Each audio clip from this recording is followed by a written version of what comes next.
안식일입니다. 환영의 인사를 좀 나누시면 좋겠습니다.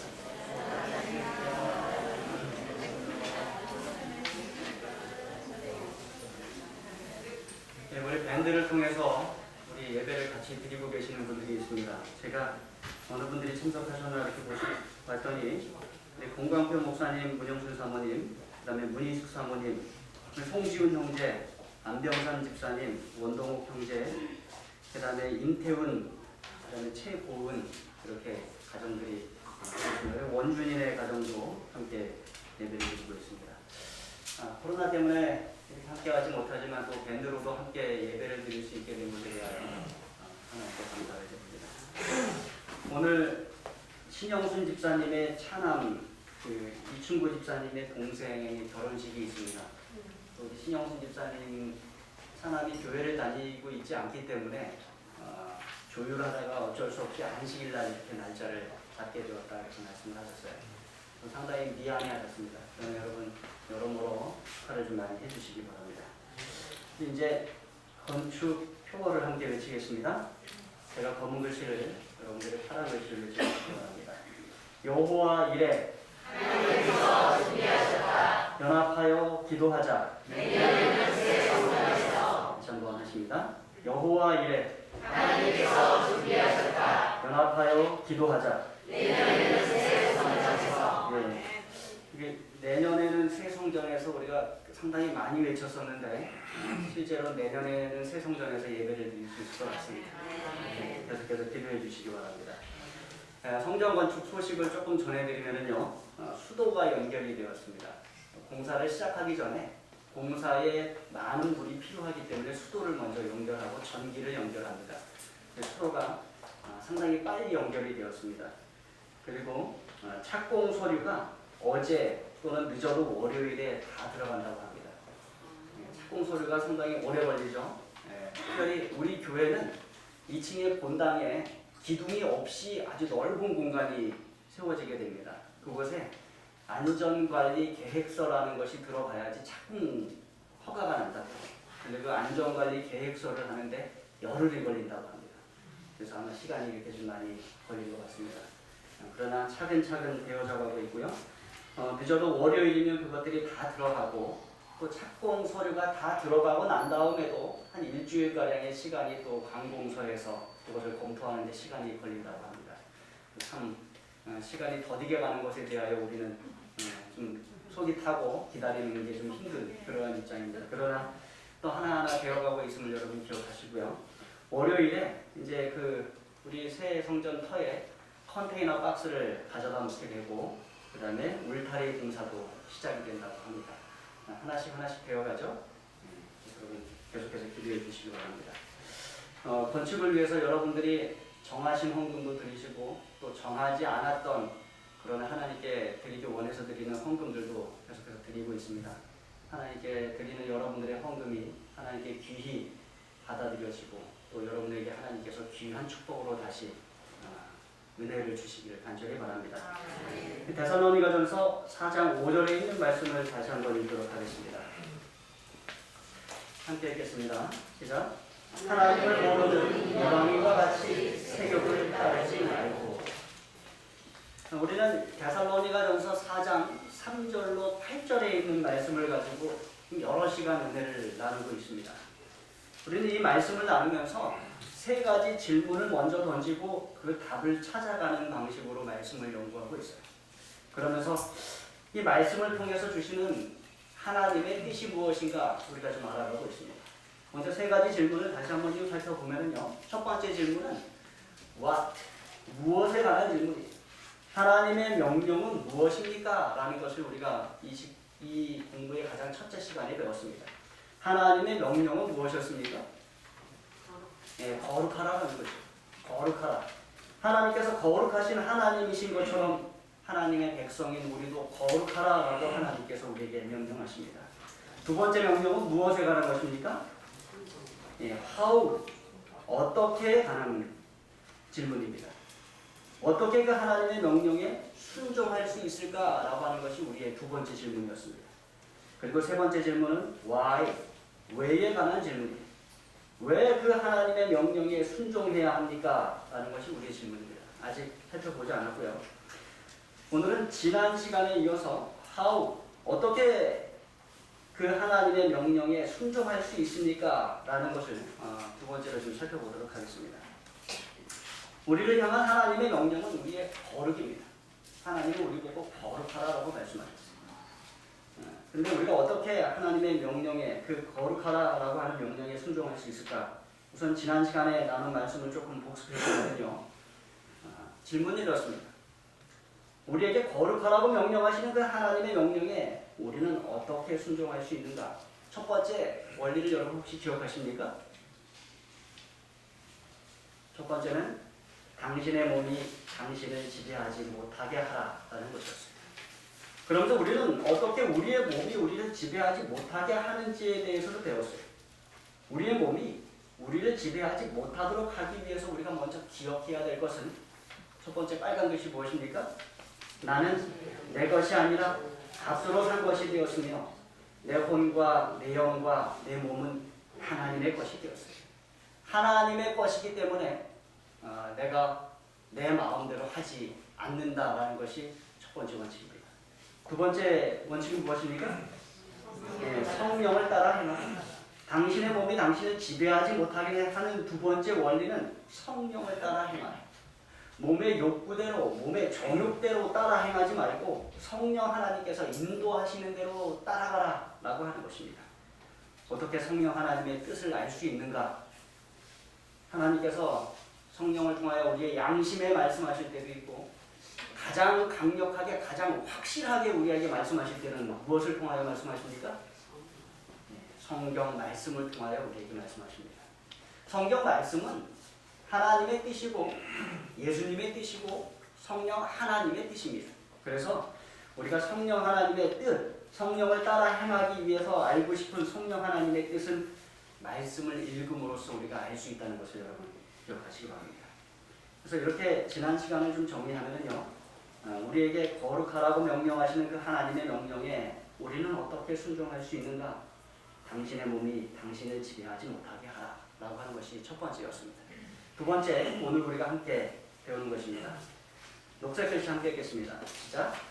하나님을 모르는 이방인처럼 행동하지 마라. 우리가 어떻게 거룩하라고 명령하시는 하나님의 명령에 순종할 수 있는가? 두 번째 원리는 하나님을 모르는 이방인처럼 행동하지 말라는 것이에요. 5절 말씀을 다시 읽습니다. 시작. 하나님을 모르는 이방인과 같이 세욕을 따르지 말라. 사람들이 흔히 하는 말 가운데 이러한 말이 있습니다. 괜찮아. 다들 그렇게 해. 한 아버지가 6살짜리 아들을 태우고 갑니다. 노란색 신호가 위태롭게 켜져 있을 때, 그러니까 저기 멀리서부터 무슨 색 신호등이었어요? 노란색 신호등이었어요. 이때 어떻게 해야 됩니까? 멈춰야 되거든요. 근데 이 아버지가 아랑곳하지 않고 지나가다가 그만 단속하고 있는 경찰에 걸렸어요. 아버지가 차를 세우고 운전면허증을 내밀면서 그 밑에다가 10,000원짜리 몇 개를 같이 내밀었어요. 운전면허증을 받으면서 돈을 본 경찰이 아무 일도 없었다는 듯이 경례까지 하면서 아버지를 그냥 보내주는 것입니다. 아이가 그 광경을 신기한 듯 바라보았어요. 그랬더니 아버지가 뭐라 그래요? 괜찮아. 다들 그렇게 해. 아이가 대학생이 되었습니다. 방학을 맞이해서 집 근처의 과일 가게에서 아르바이트를 하게 되었어요. 그런데 이 과일 가게 주인 아저씨가 싱싱한 과일은 앞에다 잘 진열해 놓고 오래된 과일은 뒤에 감췄다가 과일을 사가는 사람에게 싱싱한 과일 뒤에다 오래된 과일을 끼워서 파는 것입니다. 아르바이트 하는 대학생이 주인 아저씨를 쳐다봤어요. 뭐라 그래요? 괜찮아. 다들 그렇게 해. 안 그러면 과일 장사에서 어떻게 돈을 버니? 아이가 성년이 되어서 대학을 졸업하고 취직을 하게 되었어요. 그런데 아이는 회사에서 큰 돈을 횡령하는 사건을 저지르고 감옥에 수감되고 말았습니다. 소식을 듣고 달려온 부모님이 아들을 향해 다그칩니다. 아이고 이놈아, 넌 도대체 누굴 닮아 그런 거냐? 왜 가르치지도 않는 그러한 짓을 하고 그러냐? 그러자 아들이 아무렇지도 않다는 표정으로 괜찮아요 아버지, 다들 그렇게 해요. 그냥 재수가 없어서 거기는 세상 사람들이 다들 그렇게 산다고 해도 오늘 우리에게 주시는 하나님의 말씀은 너는 안 된다. 당신은 안 됩니다. 그들은 하나님을 모르는 이방인이고 당신은 하나님의 자녀이기 때문입니다. 하나님을 모르는 이방인같이 하지 마십시오. 사도 바울은 데살로니가 교회 성도들에게 그렇게 말하는 것입니다. 여기 보면 하나님을 모르는 이방인들은 어떻게 사는가? 무엇을 따라 산다고 얘기해요? 예, 색욕을 따라 산다라고 이야기합니다. 여기 색욕은요, 통제되지 않는 육체적, 성적 만족과 희열과 기쁨을 쫓아 살아가는 것입니다. 근데 여러분, 이 욕망이 아주 강력해요. 그래서 우리나라 말로는 색욕이라고 번역했지만 그 원어의 의미를 좀 살펴보면 색에 대한 욕심, 또는 정욕에 대한 열망, 그리고 다른 번역으로 영어를 좀 살펴봤더니 격렬한 감정 이렇게 얘기합니다. 그러니까 이 욕구가 정말로 강하다는 거예요. 욕심, 열망, 격렬하다라고 말할 정도로 아주 강하다는 것입니다. 한 주석을 살펴봤더니 그 주석 안에 이렇게 이야기를 합니다. 억제할 수 없는 욕구로서 인간을 압도하여 수동적으로 끌려오게 하는 것. 그 정도로 욕구가 어떻다는 거예요? 강하다는 것입니다. 그것이 그 정도로 강하고 격렬하다는 것입니다. 그리고 하나님을 모르는 사람들은 그 통제되지 않는 욕망을 따라서 살아가고 그들의 육체적, 성적 만족과 희열과 기쁨을 쫓아서 이 세상을 살아간다는 것입니다. 이 말을 듣는 데살로니가 교회 성도들은 바울이 지금 무슨 이야기를 하고 있는지 아주 정확하게 다 이해를 했습니다. 당시 로마 제국의 아래 살아가는 사람들은요, 집안에 아내가 있었습니다. 그런데 그들의 성적인 만족을 위해서 첩을 두었어요. 그리고 거리에 나가면 몸을 파는 여인들이 있었어요. 또 신전에 가면 여사제들이 있었습니다. 그렇게 그들이 신전에 가서 이방신들을 위하여 제사 드리는 가운데 그들은 여사제들과 성적인 관계를 가졌어요. 그것이 그들은 신을 만나는 방법이었고 신을 섬기는 제사 가운데 하나였습니다. 그렇게 해서 이방 종교는 또 수많은 사람들을 그 신전과 제사로 끌어들였어요. 그러니까 로마 시대의 각 큰 도시들, 에베소나 고린도나 데살로니가나 그런 곳에 가면 다 높은 산에 뭐가 있어요? 다 신전들이 있어요. 그런데 다 그러한 생활을 하며 통제되지 않는 욕망 가운데 육체적, 성적 만족과 희열과 기쁨을 쫓아서 그들이 살아가고 있었던 것입니다. 그러나 성령 하나님은 사도 바울을 통해 아주 강력하게 말하는 것입니다. 당신은 다릅니다. 당신 주변의 사람들이 다들 그렇게 한다고 해도 당신은 그렇게 하면 안 됩니다. 왜 그래요? 그들은 하나님을 모르는 이방인이고 당신은 하나님의 자녀이기 때문에 그렇습니다. 그런 통제되지 않는 욕망이 당신을 지배해서는 안 되는 것입니다. 당신이 하나님을 알기 전에 어떻게 살았든지 그것은 지금 전혀 상관이 없습니다. 왜 그런가 하면 이 데살로니가 교회의 많은 성도들도 그 도시의 다른 사람들과 같이 똑같은 삶을 살아왔던 사람들. 그런데 이제 예수 그리스도를 알고 하나님을 알고 그들이 하나님의 자녀로 거듭난 것입니다. 갈라디아서에서는 바울이 이렇게 말합니다. 함께 읽겠습니다. 시작. 그리스도 예수의 사람들은 육체와 함께 그 정욕과 탐심을 십자가에 못 박았느니라. 그리스도 예수의 사람들은 그 이전의 삶을 그 육체와 함께 그 정욕과 탐심을 어떻게 했다고요? 십자가에 못 박았다는 것입니다. 죽었다는 것입니다. 따라서 이제 그들은 비그리스도인들처럼 행동할 수 없다는 것입니다. 다른 선택의 여지가 없다는 것입니다. 그 이전에 그 정욕과 탐심의 삶은 십자가에서 죽은 것입니다. 더 이상 그렇게 살아갈 수 없다는 것입니다. 그런데 여러분들이 이러한 말씀을 들으면 이렇게 질문을 하실 수 있을 것 같아요. 그런데 그들 가운데도, 그러니까 하나님을 모르는 이방인들 가운데도 도덕적 결정을 하는 사람들이 있지 않습니까? 그렇습니까, 여러분? 그렇습니다. 얼핏 보면 어떠한 이방인들은 그렇지 못한 그리스도인들보다 더 나은 도덕적 결정을 하고 살아가는 것처럼 보입니다. 그러나 여러분, 그들의 여전한 상태는 여전히 하나님을 모르는 상태라는 것을 기억하십시오. 하나님을 모르는 자가 도덕적 결정을 한다는 것은 생명 없는 자가, 죽은 자가 도덕적 결정을 하는 것과 똑같은 것입니다. 하나님을 모르는 자가 아무리 선한 일을 행한다 하더라도 그 동기는 하나님께 영광을 돌리기 위함이 아니라 누구를 위한 거예요? 자기 자신을 위한 것입니다. 하나님을 모르는 자가 선을 행한다는 것은 죽을 죄를 짓고 사형 언도를 받고 감옥에 들어가는 사람이 선을 행하는 것과 똑같은 처지에 있는 것입니다. 그것이 그의 삶을 바꾸지 못하는 것입니다. 하나님을 모르는 상태가 그러한 것입니다. 죽음에서 생명으로 옮겨지지 않는 한 그들의 상태는 그렇다는 것입니다. 그래서 여기 로마서 1장에 보면 이 하나님을 모르는 사람들에 대한 묘사가 나와 있습니다. 우리가 좀 살펴보겠습니다. 28절, 32절 말씀인데요. 제가 짝수절을 읽고 선생님들이 홀수절을 좀 읽어주시기 바랍니다.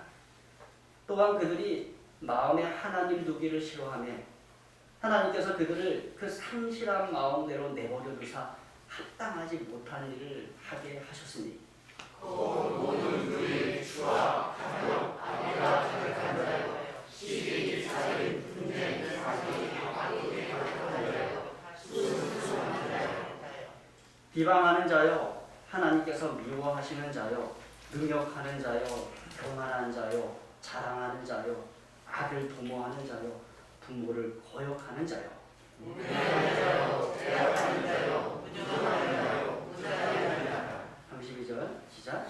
그들이 이같기를 행하는 자는 사형에 해당한다고 하나님께서 정하신 걸 알고도 자기들만 할 뿐 아니라 또한 그런 일을 하는 자들을 거역하는 자. 그러니까 이 세상에 하나님을 모르는 자들의 삶의 결국이 이렇다는 것입니다. 그래서 우리는 이 세상을 바라볼 때 하나님을 모르는 사람들의 삶을 바라보면서 어느 정도 그 사람들의 삶을 예측합니다. 그들은 마음에 하나님 두기를 싫어하기 때문에 그들은 불의, 추악, 탐욕, 악의, 시기, 살인, 분쟁, 사기, 악독의 길로 가요. 그래서 여러분들이 인터넷이나 뉴스를 틀고 뉴스를 접하다 보면 계속해서 듣게 되는 내용들은 이러한 것들입니다. 그들은 뒤에서 수근수근합니다. 그래서 우리는 이 세상에 하나님을 모르는 자들이 어떠한 길로 갈 것을 계속해서 예측을 할 수 있게 되는 것입니다. 그들은 비방, 능욕, 교만, 자랑, 악을 도모하고 부모를 거역하고 우매합니다. 배약한다는 거예요. 배약은 약속을 배반한다는 뜻입니다. 무정하고 무지합의한 길로 간다는 것입니다. 왜 그렇다고요? 하나님을 모르기 때문에, 하나님을 저버리기 때문에. 이러한 상태가 하나님을 모르는 사람들의 상태. 그래서 그들이 겉으로는 도덕적 결정을 하는 것처럼 보일지라도 그 중심에는 이러한 것들이 자리하고 있기 때문에 그들의 삶이 결국에는 멸망으로, 죽음으로 가는 것입니다. 그들이 하나님을 모르기 때문에. 우리는 하나님을 모르는 사람들이 이러한 길을 가는 것을 계속해서 보아왔고 또 계속해서 그렇게 될 것이라고 생각을 합니다. 그러한 일들이 데살로니가 도시에서도 일어나고 있었고 또 고린도 도시에서도 일어나고 있었습니다. 그들에게는 자신들의 추락을 막을 수 있는 힘이 없었어요. 그들은 생명의 지식에 대해서 아무것도 아는 것이 없었기 때문에 그렇습니다. 문제는 하나님을 모르는 사람들이 이렇게 살아가고 그러한 결론을 얻는 것에 대해서는 문제가 없어요. 누가 문제예요? 하나님을 안다고 하는 사람들이 문제예요. 하나님을 안다고 하는 사람들이 여전히 이러한 길에 머물러 있을 때 그것이 문제인 것입니다. 그래서 바울이 이렇게 가르치는 것입니다. 하나님을 모르는 이방인과 같이 따르지 말고 세욕을 따르지 말고 아니 어떤 때는 보면은요 하나님을 알지 못하는 사람들이 더 도덕적인 결정을 하고 오히려 하나님을 안다고 하는 사람들이 더 비도덕적인 결정을 하는 것처럼 보일 때가 있어요. 여러분 얼마나 수치스럽고 가슴 아픈 일인지 모르겠어요. 하나님을 알지 못하는 사람들도 자신들의 죄에 대한 두려움을 가지고 살고 자신들이 받은 세상 교육에 따라 도덕적 교육에 따라 또는 자신들이 믿고 있는 세상 다른 종교의 가르침에 따라 또는 죽기 싫고 지옥에 가기 싫은 마음에 또는 자신들의 양심에 따라 도덕적인 결정을 하는데 하나님을 믿는다고 하는 사람들이 하나님을 안다고 하는 사람들이 그렇지 못하다면 그것이 얼마나 통탄한 일인가 하는 것입니다. 그래서 하나님께서는 당신의 자녀들에게 올바른 결정을 할 수 있도록 하나님께서 한 장치를 주셨어요. 그것이 무엇입니까? 이게 하나님의 법이에요. 하나님의 백성이 순종하며 살아야 하는 법. 어제 왕교교과 마지막 페이지에 보시면은요, 결국 사람에게 필요한 것은 명령이다라고 하는 글귀가 있습니다. 사람은 명령 없으면 방종하며 살아갈 수 있다는 것이에요. 그런데 하나님께서 하나님의 백성으로 거듭난 저와 여러분에게 무엇을 주시는 거예요? 명령을 주시는 거예요. 법을 주시는 거예요. 지키며 순종하며 살아갈 수 있는 그런 법을 우리에게 허락하시는 것입니다. 하나님의 법은요, 하나님의 아들과 딸로 거듭난 저와 여러분에게 하나님께서 주시는 새로운 삶에 대한 양식입니다. 새로운 삶에 대한 지침입니다. 교회중원 6권 350페이지는 이렇게 기록하고 있습니다. 함께 읽겠습니다. 시작. 하나님의 통치의 표를 받아들이는 모든 자는 자신을 거룩하고 영원한 언약하에 두는 것이다.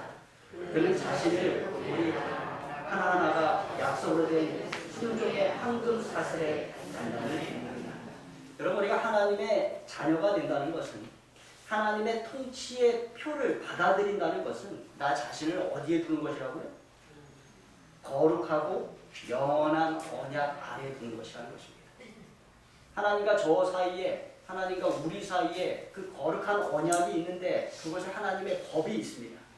그래서 우리는 그 법 아래 우리 자신을 두고 그는 자신을 고리 하나하나가 약속으로 된 순종의 황금 사슬에 단단히 우리를 묶는 것입니다. 그러니까 하나님의 법에 대한 무엇의 사슬이? 순종으로 이루어진 사슬이에요. 순종과 순종으로 이루어진 사슬에 우리 자신을 아주 굳게 붙잡아내는 것임을 여러분 기억하시기 바랍니다. 교회중원 5권 172페이지에 있는 말씀 함께 읽겠습니다. 시작. 한때 그들은 부패하고 타락하고 유욕적인 정욕에 사로잡혀 있었다. 그들은 세속적 마취제에 의하여 중독되고 사람의 관계에 의하여 눈이 멀고 당혹감을 느끼고 소집을 당하였다. 이제 그들은 예수 안에 있는 진리로 가르침을 받았으므로 그들의 생애와 풍성의 결정적인 변화가 이루어져야 한다. 그래서 하나님께서 우리에게 주시는 법에 우리가 순종해 나가면서 우리는 무엇을 경험해? 변화를 경험하는 것입니다. 예. 그들의 생애와 풍성의 결정적인 변화가 이루어져 나가는 것입니다. 그래서 여러분, 우리가 예수님 믿을 세월이 꽤나 오래되었는데 저와 여러분의 품성에 변화가 없으면 어떤 것입니까? 이거는 우리가 좀 뭔가 잘못된 것입니다. 세월이 오래되어 가는 만큼 우리가 더 하나님을 닮아가고 예수 그리스도를 닮아가야 함을 여러분 기억하시기 바랍니다. 그래서 오늘 이 시간 우리가 우리 자신을 돌아보면서 우리의 삶에 변화가 없다. 예수 믿은 세월이 그 오래된 세월인데도 여전히 나는 남을 판단하고 정죄하고 화를 잘 내고 여전히 아무것도 변한 것이 없다면 우리가 하나님 앞에서 우리 자신을 더 낮추고 겸손하게 반성하는 저와 여러분 되길 간절히 바랍니다. 데살로니가전서 4장 5절 말씀 함께 읽겠습니다. 시작. 하나님을 모르는 무당과 같이 세교를 따르지 말고 그들은 하나님을 모르지만 우리는 하나님을 압니다. 그들은 변화되지 않았지만 우리는 변화되었어요. 그들은 여전히 그대로이지만 우리는 새로운 피조물입니다. 우리는 그들과 같지 않음을 여러분 기억하십시오. 아멘. 그래서 그들과 같이 살 수도 없고 그들을 따라서도 살 수 없습니다. 고린도전서 6장 15절에 아주 강력한 말씀이 있어요. 함께 읽겠습니다. 시작. 너희 몸이 그리스도의 지체인 줄 의심하느냐? 내가 그리스도의 지체를 가지고 창녀의 지체를 만들겠느냐? 결코 그럴 수 없느니라. 이 아주 강력한 말씀입니다. 여러분들이 예수 그리스도를 개인의 구주로 받아들이고 칭례받고 이 한 교회의 지체가 되었으면 여러분들은 그리스도의 지체가 되었어요. 그리스도의 몸의 일부가 되었다는 것입니다. 그런데 내가 그리스도의 지체를 가지고 무엇을 만들겠느냐? 네, 창녀의 지체를 만들겠느냐. 우리가 하나님을 믿는 사람으로서 하나님 모르는 사람처럼 살아간다면 우리가 무엇을 만드는 거하고 똑같아요? 우리 몸을 창녀의 지체로 만드는 거하고 똑같다는 것입니다. 그리스도의 신부인 우리가 호세아의 아내였던 고멜과 같은 삶을 살아갈 수 있다는 것입니다. 얼마나 두려운 말씀입니다. 그래서 사도 바울은 여기에 아주 강력하게 말합니다. 결코 그럴 수 없습니다. 네, 결코 그럴 수 없습니다. 우리는 그렇게 행동할 수 없다는 것입니다. 우리는 우리를 위해 십자가에서 죽임을 당하신 예수 그리스도의 이름을 부끄럽게 할 수 없다는 것입니다. 우리는 우리에게 쏟아부으시는 하나님의 은혜와 사랑을 외면하여 저버릴 수 없다는 것입니다. 결코 그럴 수 없느니라. 그래서 여러분, 하나님의 법, 하나님의 명령을 지키기 어려워질 때면 무엇을 자꾸 명상하세요? 예, 하나님께서 우리에게 해주신 일들을 먼저 명상하시기 바랍니다. 예수 그리스도를 이 땅에 보내셔서 십자가에 달려 죽게 하시고 우리를 구원하셨음을 여러분 묵상하시기 바랍니다. 하나님께서 얼마나 큰 사랑과 은혜를 우리에게 주셨는지, 그래서 우리가 하나님 아는 자가 되었는지, 하나님의 아들과 딸이 되었는지 여러분 묵상하시기 바랍니다. 그럴 때 우리가 사랑으로 하나님의 법을 순종할 수 있는 마음이 우리 가운데 생기는 것입니다. 아멘. 우리는 하나님의 왕국의 시민이고 하나님의 자녀이며 그리스도의 순결한 신부됨을 기억하시기 바랍니다. 아멘. 질문으로 돌아갑니다. 질문 함께 읽겠습니다. 시작. 우리에게 거룩하고 명령하시는 그 하나님의 명령에 우리가 어떻게 순종할 수 있는가? 우리가 하나님의 아들과 딸로서 어떻게 순종할 수 있는가? 우리가 거룩하라고 하시는 하나님의 그 다독이는 명령에 어떻게 순종할 수 있는가? 두 번째 답이 무엇입니까? 하나님을 모르는 이방인처럼 행동하지 말라. 여러분들은 더 이상 하나님을 모르는 이방인이 아닙니다. 여러분들은 하나님의 아들과 딸됨을 기억하십시오. 과거로 돌아가지 마십시오. 자꾸 이방인들이 하던 그 풍습과 그 모양 그대로 따라가지 마십시오. 그 모양이, 그 삶이 내 삶에 나타날 때마다 내가 하나님의 아들과 딸임을 다시 한번 기억하시고 하나님의 말씀에, 하나님의 법에, 성령의 인도하심에 따라가기 위해 순종하는 저와 여러분 되길 바라면서 말씀을 마치겠습니다. 아멘.